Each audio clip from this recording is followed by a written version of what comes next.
Views of Faisal محمد کی انتہائی واجب الاحترام سبسکرائبر اور ویورز کی خدمت میں فیصل محمد کا سلام عرض ہے۔ آج عمران خان پر مزید جو ہیں مقدمات 9 مئی کے حوالے سے درج کر دیے گئے۔ آپ کو یاد ہوگا اسی چینل سے ہم نے آپ کو یہ خبر دی تھی کہ عمران خان کے حوالے سے کہ ان کو یہ طے کر لیا گیا ہے کہ ان کو 9 مئی کے اندر ایک مرکزی ملزم کی حیثیت سے ان کو نامزد کیا جائے گا، یعنی حملہ کرنے کی پلاننگ، لوگوں کو اکسانا اور تمام معاملات کے اندر واحد ایک شخص جو مرکزی کردار ہے وہ عمران خان کو بنایا گیا ہے۔ اچھا، میں نے آپ کو یہ بھی بتایا تھا کہ اس میں باہر سے بھی بیرون ملک سے کوشش ہمارے دوست ممالک کر رہے ہیں کہ ان کا معاملہ جو ہے ملٹری کورٹس میں نہ جائے، تو لگتا ہے مجھے شاید یہ ابھی ملٹری کورٹس میں شاید نہ جائے، کیونکہ ہو سکتا ہے کیونکہ دباؤ ہے، لیکن اگر وہ ملٹری کورٹ میں نہیں جاتا، اگر وہ دہشت گردی کی عدالتوں میں چلا جاتا ہے اور وہاں سے اگر سخت سزا اگر سنا دی جاتی ہے تو بات تو پھر وہی آ جاتی ہے۔ تو سوال یہ پیدا ہوتا ہے کہ کیا یہ جو کچھ ہو رہا ہے کیا یہ درست ہے؟ جیسا کہ کل میں نے کہا تھا، میرے نزدیک بحیثیت ایک آزاد تجزیہ نگار کے میں سمجھتا ہوں کہ یہ پریکٹس غلط ہو رہی ہے، اور اس میں آگے بھی بہت کچھ ابھی ہونے لگا ہے، میں آپ کو بتاتا ہوں۔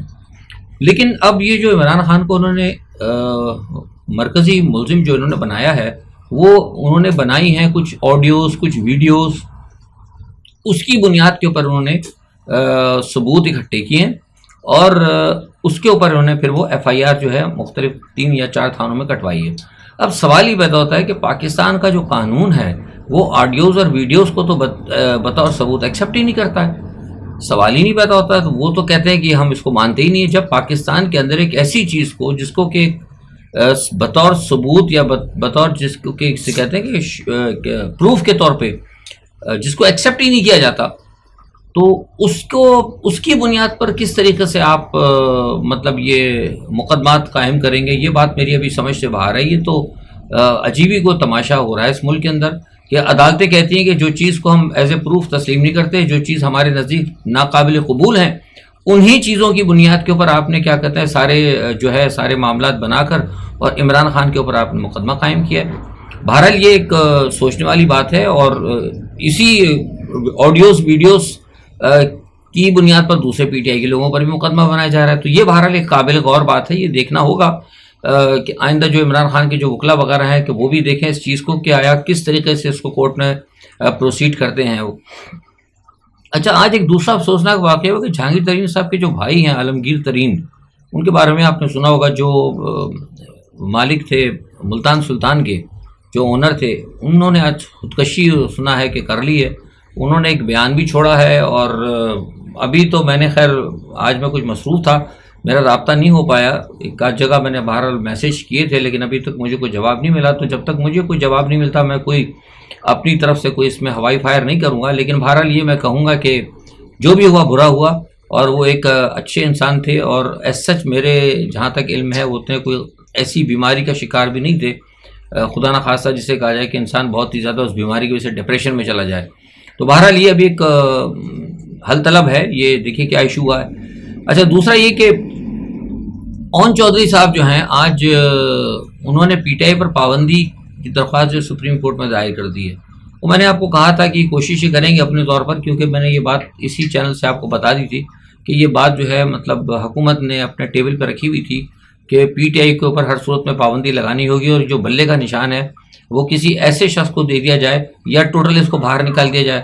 تو جو باہر نکالنے کے پروگرام تھا تو اس کی وجہ سے میں نے آپ بتایا تھا کہ اسد عمر خود کوشش کر رہے ہیں کہ ان کو بلے کا نشان مل جائے، لیکن سننے میں آیا کہ اسد عمر نے کہا کہ اگر انہیں بلے کا نشان ملا تو وہ ایک علیحدہ گروپ کے طور پر لڑیں گے، پتہ نہیں کیا کریں گے۔ لیکن بہرحال یہ کہ جو بات میں نے آپ کو کہی تھی کہ پی ٹی آئی کو کارنر کرنے کا پلان ہے ان کا، تو وہ اس پہ ابھی مجھے لگ رہا ہے کہ کام یہ آہستہ آہستہ کر رہے ہیں، اور جو درخواست جمائی ہے یہ اسی طرف ایک یہ لگتا ہے کہ شاید پہلا قدم ہے۔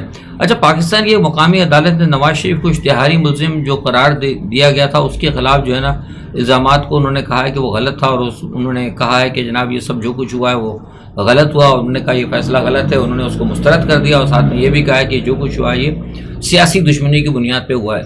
تو اگر وہ سب کچھ سیاسی دشمنی کی بنیاد پہ ہوا تو پھر اگر کیا کہہ سکتے ہیں. لیکن اب جو کچھ اس وقت عمران خان کے خلاف ہو رہا ہے تو کیا کوئی وہ قانون کے مطابق ہو رہا ہے؟ بہرحال ایک بہت بڑا سوال یہ نشان ہے، یہ بھی عوام کے سامنے ہے. اچھا، دوسرا ایک بات یہ کہ آج ECC کا اجلاس ہوا، اور اس اجلاس میں جو مجھے اندر کی خبریں آئی ہیں وہ یہ ہے کہ اندر جو حکومتی جو ادارے ہیں ان کے اندر بڑا کھٹپٹ ہے اس معاملے کے اندر، کہ بڑی جلدی کے اندر بجٹ کے معاملات کو انہوں نے ہاں کر دیا ہے. وہ تو میں آپ کو پہلے بتا چکا ہوں. ایک ایک چیز جو ہے پاکستان میں جو IMF کی بات کو، شرائط کو مانا گیا، اس کی ایک ایک چیز میں آپ کو بتاتا رہا ہوں. کب سے کہہ رہا ہوں میں کہ جو کچھ ہوا یہ IMF کا معاملہ، یہ پاکستان دشمن ایک فیصلے تھے جو انہوں نے کیے، سب کچھ اٹھا کے انہوں نے داؤ پہ لگا دیا ہے. خود پرائم منسٹر نے کہا کہ ہم نے IMF کی خاطر سب کچھ داؤ پہ لگا دیا. یعنی جتنے ایئرپورٹس وغیرہ تھے وہ سارے آپ نے گروی کر دیے، ہائی ویز آپ نے گروی کر دی، اور پتہ نہیں کیا کیا چیزیں آپ نے گروی کر دی، اور کیا کیا چیزیں آپ پرائیویٹائز کرنے جا رہے ہیں، ان کے بتائے ہوئے لوگوں کو دے رہے ہیں. تو آج وہ خیر بہرحال ECC کے اندر کچھ ڈپارٹمنٹس، ریلوے کے سمیت کچھ اور کو پیسے مانگے تھے انہوں نے کہ بھئی اب آپ کو IMF سے پیسہ مل گیا، کم از کم جو پبلک کے بینیفٹ کے اندر جو ادارے ہیں ان کو کچھ پیسہ دیا جائے. لیکن وہ صاف منع کر دیا. ریلوے کے لیے بھی انہوں نے منع کر دیا. لیکن مزے کی بات یہ کہ انہوں نے کہا کہ جو IPPs ہیں، جو کہ آپ کو پتہ ہے پرائیویٹ جو ادارے ہیں بجلی کے، جن کے بارے میں کہتا ہوں کہ یہ جو سانپ ہے جنہوں نے پاکستان کو نگلا ہے اور آج تک نگل رہے ہیں، وہ IPPs کے لیے انہوں نے کہہ دیا کہ جناب ان کی ادائیگی کر دی جائے. اب مجھے بتائیے کہ جو آپ کو اتنا سا پیسہ ملا اتنی شدید یعنی کہ سخت شرائط کے اوپر، وہ شرائط کے اوپر ملنے والے پیسے کو آپ نے اٹھا کر IPPs کو دے دیا، اور وہ بھی کہا کہ جناب جو پچھلی ان کی جو ہے کیا کہتے ہیں جو بقایا جات اس کے اندر اس کو ایڈجسٹ کر لیا جائے.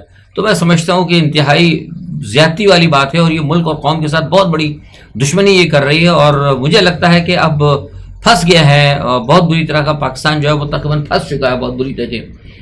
تو یہ ایک تمام ایک صورتحال ہے. دوسرا یہ کہ اب میں نے یہ کہا تھا آپ کو کہ جو احتیاطاً آپ سے بتا رہا ہوں کہ جو IPPs کے جو معاملات ہیں اس کے اندر کہیں نہ کہیں IMF کا اپنا بھی کچھ انٹرسٹ ہے. بس میں نے آپ کو اشارہ کر دیا. تو یہ ہمارے ساتھ بڑی زیادتی ہو رہی ہے. قوم کو دیکھنا پڑے گا کہ ہم کیا کریں اور کیا کچھ کر سکتے ہیں. کوئی سمجھ سے باہر ہے.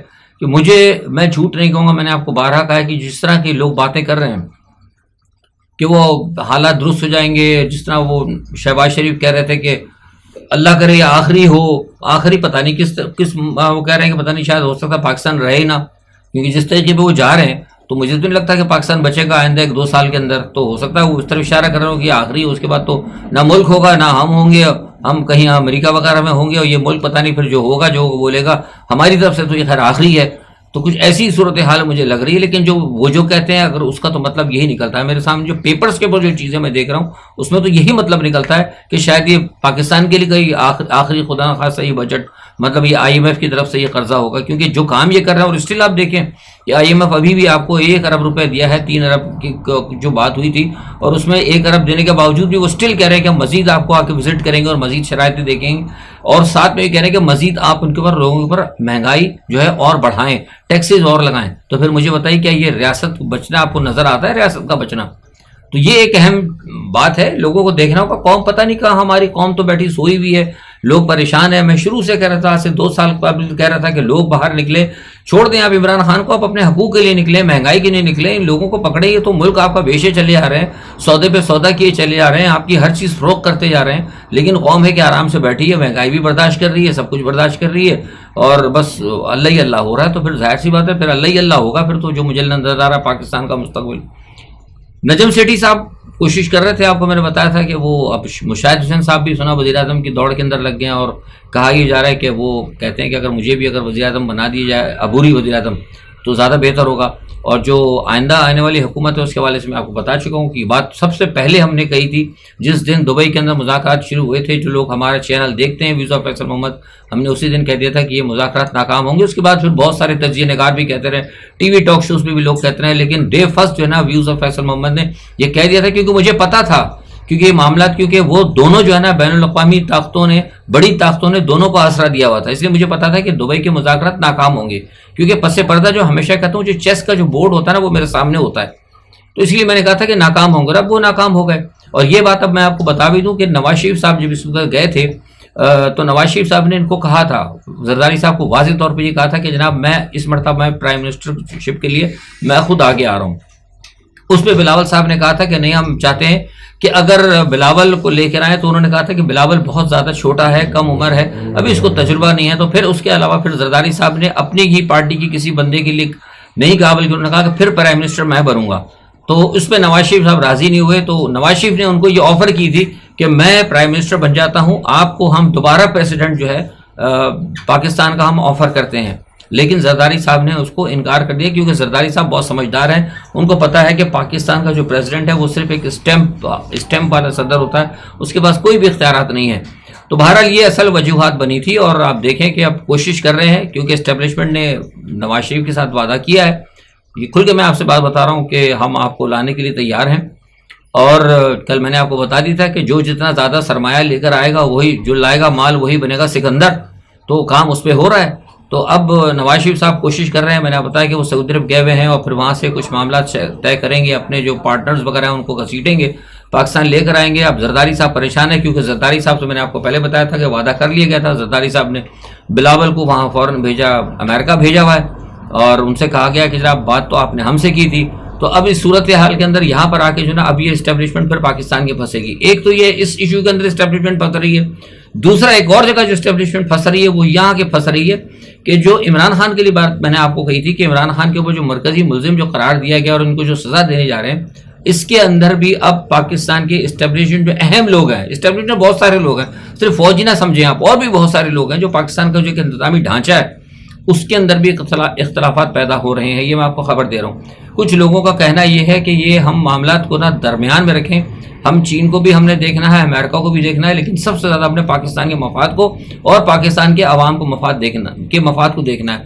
تو لہٰذا ان کا کہنا یہ ہے کہ اس کو معاملے کو تو اس طرح چلا جائے کہ عمران خان کے خلاف کوئی سخت سزا جو ہے نہ دی جائے. لیکن ایک دوسرا جو گروپ ہے وہ یہ کہتا ہے کہ نہیں، اگر عمران خان صاحب رہ گئے تو پھر یہ ساری جتنی پریکٹس آپ کر کے لے کر آئے تھے وہ ساری کی ساری پریکٹس تمام ختم ہو جائے گی، اور نہ صرف ختم ہو جائے گی بلکہ جن لوگوں نے یہ پریکٹس کی تھی ان سب کے لیے مصیبت بن جائے گی. تو وہ کہتے ہیں یا تو پھر یہ ہے کہ اپنے لیے قبر تیار کر لیں آپ، یا پھر یہ کہ عمران کو اس دفن کرنے کی تیاری کریں.